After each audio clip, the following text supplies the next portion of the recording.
Las claves del impacto en el Código Civil de la reforma de Milei. Del divorcio a las tarjetas, una reforma que llega para desgornizar la vida. De la telefonía al cable, el alquiler de un salón de fiestas o un préstamo bancario son ejes del DNU y de la mega ley ómnibus. Hasta ahora la normativa protege a la parte más débil, pero las modificaciones que impulsa el gobierno buscan flexibilizarlas en favor del más fuerte, señalan los expertos. La advertencia del sobreendeudamiento, el golpe en sectores populares y las claves en la Ley de Salud Mental, la Ley de los 1000 días y la Ley Micaela. Por Irina Hauser. Página 12. 8 de enero de 2024. Una carta que la semana pasada dirigió al Congreso un nutrido grupo de profesores, docentes y académicos del ámbito jurídico, puso a la vista un asunto fundamental que viene de la mano del DNU y ley ómnibus que pretende imponer el gobierno de Javier Milei. Todo lo que se quiere cambiar está destinado a alterar, desorganizar y posiblemente perjudicar la vida y la cotidianidad de la gente de a pie. Esto se ve con claridad, explica el documento, en las modificaciones que se pretende hacer al Código Civil y Comercial de la Nación, CCYC, que afectarían a las relaciones civiles y comerciales entre las personas. Cambiarían, si se aprueba, el régimen de contratos de todo tipo, siempre con ventajas para el más poderoso, el divorcio, las sucesiones, y hasta las normas sobre salud mental. El mismo efecto devastador surge de la eliminación de herramientas usadas para contener los precios del azúcar, la energía eléctrica, el transporte y los hidrocarburos, lo que trae una cadena de aumentos en todos los rubros. La liberación de contratos de consumo habituales, con bancos, tarjetas de crédito, billeteras virtuales, servicios de salud, alquileres, servicios de comunicación, seguros, entre tantos, ya se empezó a traducir en incrementos de tarifas. La falta de control, se eliminan todos, y claridad abren paso a las estafas.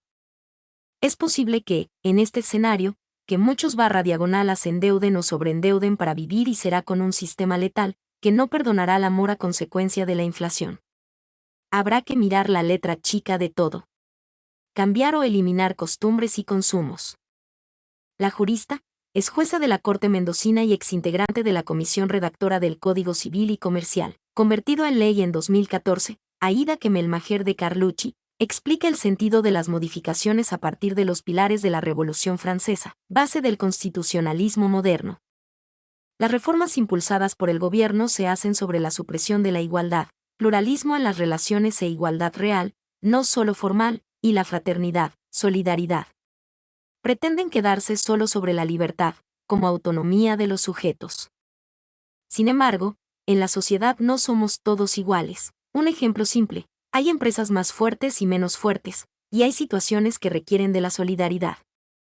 Kemelmajer firmó el documento que se opone a la reformulación del Código Civil, junto con otros nombres de conocidos juristas como Ricardo Gil Avedra, Nelly Menierski, Marisa Herrera, Alfredo Kraut, entre más de un centenar. Señalan que el código es un sistema, que alterarlo se prestará a conflictos de interpretación que traerán inseguridad jurídica y perjuicios para las personas destinatarias de las normas. Durante su vigencia, desde hace una década, subrayan, no produjo grandes polémicas, trajo seguridad y permitió resolver conflictos jurídicos sobre la base de las nociones de autonomía, libertad, prevención, solidaridad y responsabilidad. La pregunta se plantean es si los problemas más acuciantes de quienes habitamos la República Argentina se deben a la regulación del Código Civil y Comercial de la Nación. La respuesta negativa se impone, sostienen. El interrogante sería qué tienen que ver el Código y otras normas vinculadas que se pretenden cambiar con el objetivo de superar la crisis que alega el Poder Ejecutivo. Solo que el monarca Milei, con letra y a medida de las grandes corporaciones económicas, le quiere poner a todo la lógica del libre mercado y la ley del más fuerte, como si eso fuera garantía de libertad. Es una trampa. Es lo que tiñe a todas las reformas buscadas, muchas que no incluimos en esta nota, como la laboral entre tantas. El zorro en el gallinero. Todos // suscribimos contratos siempre, hasta sin advertirlo. Lo hacemos al pedir un servicio de telefonía y // o cable, o al llamar a una empresa de limpieza o reservar un salón de fiestas, un hotel, al contratar un seguro o al pedir un préstamo en una banco, mutual o financiera, al gestionar una tarjeta de crédito. O una tarjeta no bancaria, como las de los supermercados. Hay contratos de mayor envergadura, cuando se encara un negocio o emprendimiento. Parte de todo esto aparece en el DNU y otro tanto en la Mega Ley de Bases y Puntos de Partida para la Libertad de los Argentinos. Hasta ahora la normativa protege a la parte más débil. Lo que intenta hacer el gobierno con modificaciones al Código Civil es flexibilizar en favor del más fuerte, señala Sebastián Baroselli, es director de Defensa del Consumidor. La desregulación total de los alquileres y las prepagas ilustran cómo se abre la puerta a los abusos y vejaciones, que ya comenzaron. Las empresas de medicina se dicen preparadas para perder asociados, o sea dejar gente sin cobertura de salud. Los propietarios, a dejar inquilinos /diagonalas en la calle.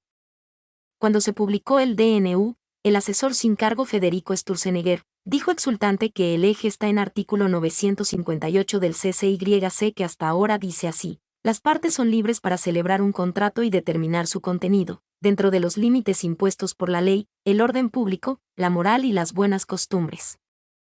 Lo quieren reemplazar por un texto que termina en público y agrega: las normas legales siempre son de aplicación supletoria a la voluntad de las partes expresada en el contrato. El expresidente del Banco Central macrista dijo que es un baño de libertad, porque te permite, en todos los contratos, recuperar la libertad de cómo vos querés comerciar, transaccionar, relacionarte con otra gente. Así razona el poder, hace de cuenta que la desigualdad no existe.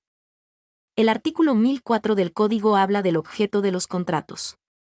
Kemelmacher advierte que el gobierno quiere sacarle la parte que exige que no sean contrarios a la moral, al orden público, a la dignidad de la persona humana, o lesivos de los derechos ajenos.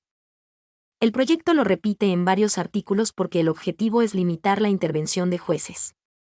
Lo que las partes pactan es lo que vale, explica. La moral y lo demás no importan.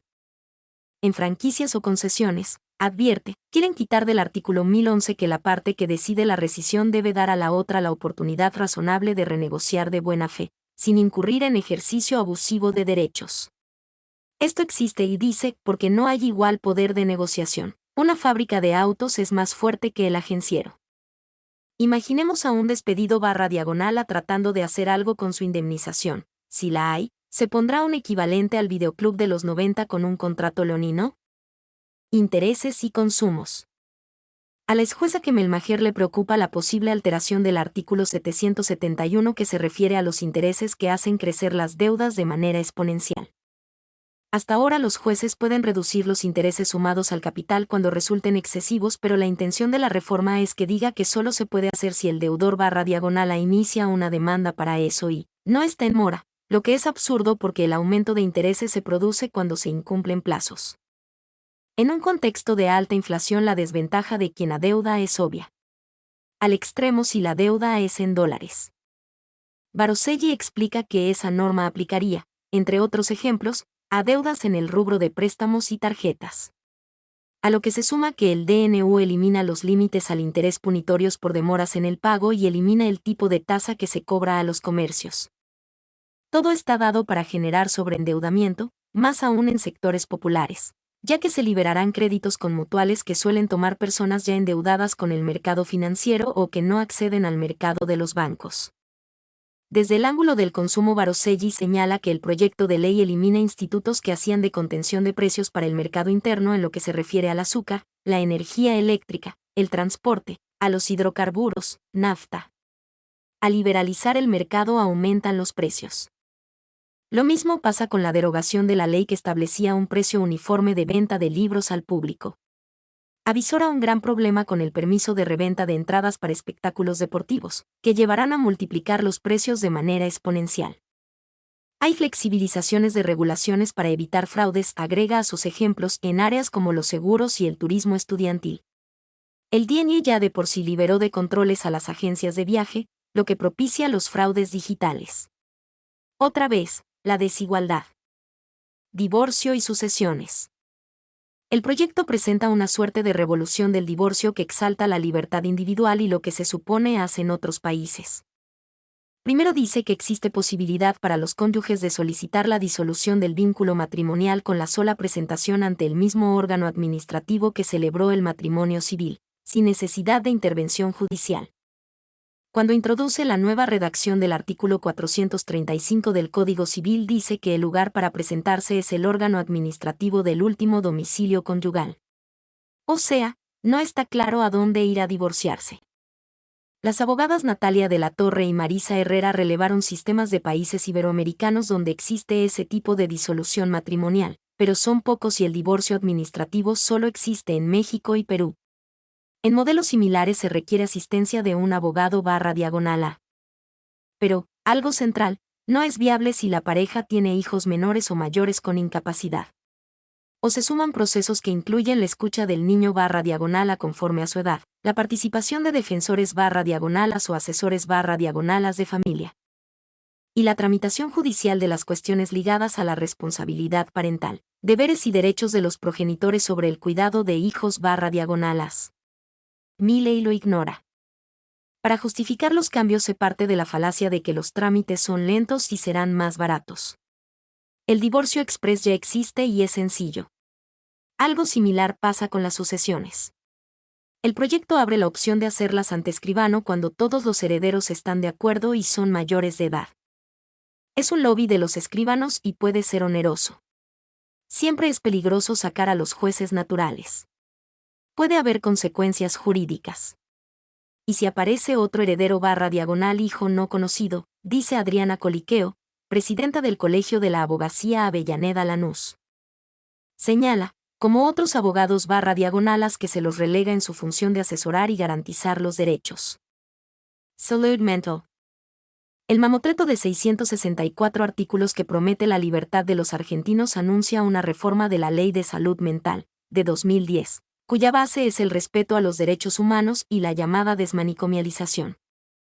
El proyecto olvida que esta norma es parte del Código Civil y basta ver los retoques al artículo 5 para advertir que un diagnóstico en el campo de la salud mental, cualquiera, habilitará a un juez en situaciones particulares del caso frente a elementos concordantes y de convicción que así lo indiquen a adoptar medidas de atención urgentes y recién después realizar la correspondiente evaluación interdisciplinaria. Es lo opuesto al texto actual. Un diagnóstico de salud mental no autoriza en ningún caso a presumir riesgo de daño o discapacidad. Con una simple denuncia o un acta, un juez/diagonal puede decidir una internación. O sea, a cualquiera le podría pasar.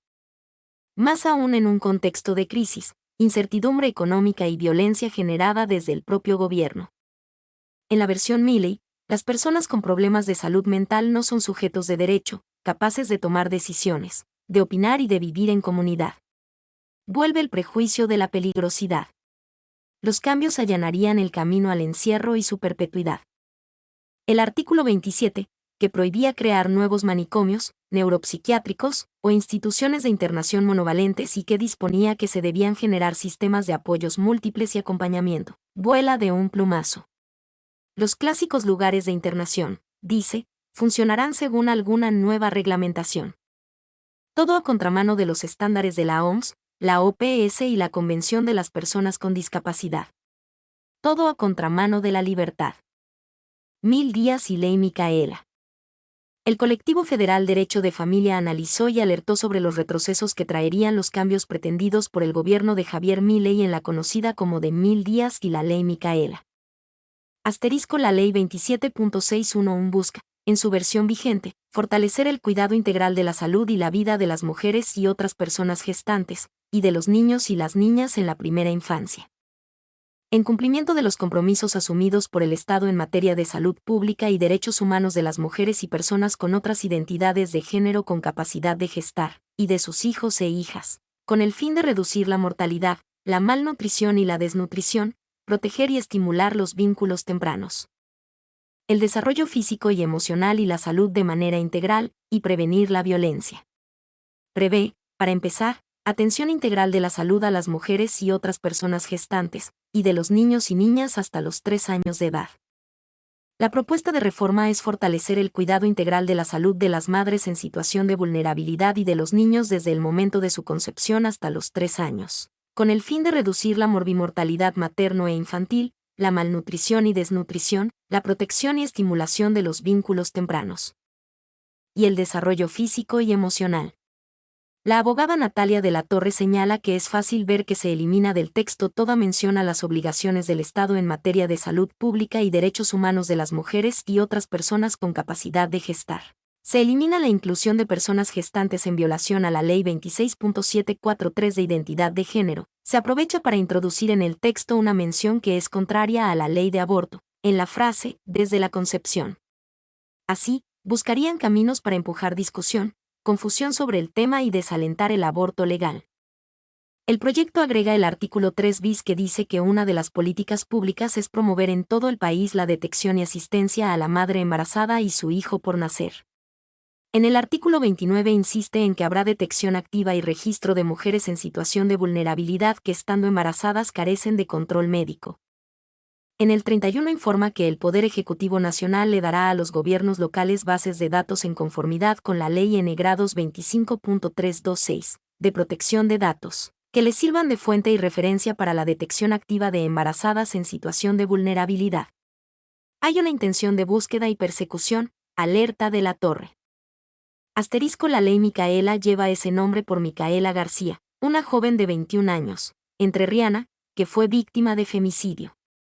Establece la capacitación obligatoria en la temática de género y violencia contra las mujeres para todas las personas que se desempeñen en la función pública en todos sus niveles y jerarquías en los poderes ejecutivo, legislativo y judicial de la nación.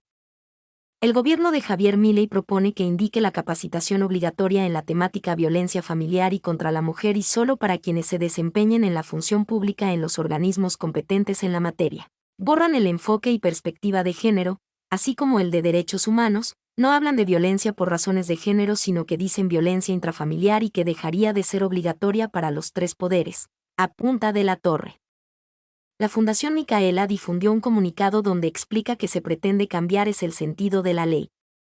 La ley Micaela, Ley 27.499, recuerda, se originó como respuesta a decisiones de agentes del Estado sin perspectiva de género, entendiendo que el femicidio de Micaela, como tantos otros, se podría haber evitado, si la tuvieran. Ninguno de esos agentes se desempeñaba en la función pública en organismos competentes en la materia.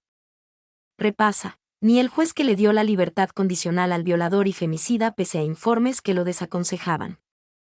Ni agentes que no tomaron una denuncia por intento de violación contra el femicida el día previo al femicidio de Micaela a una niña de 13 años. Muchos femicidios ocurren por falta de perspectiva de género de quienes toman las denuncias, policías, agentes judiciales, que no se desempeñan en organismos competentes en la materia. Mi nombre es Demim. Soy tu asistente personal. Mi sitio en internet es demim.es.tl.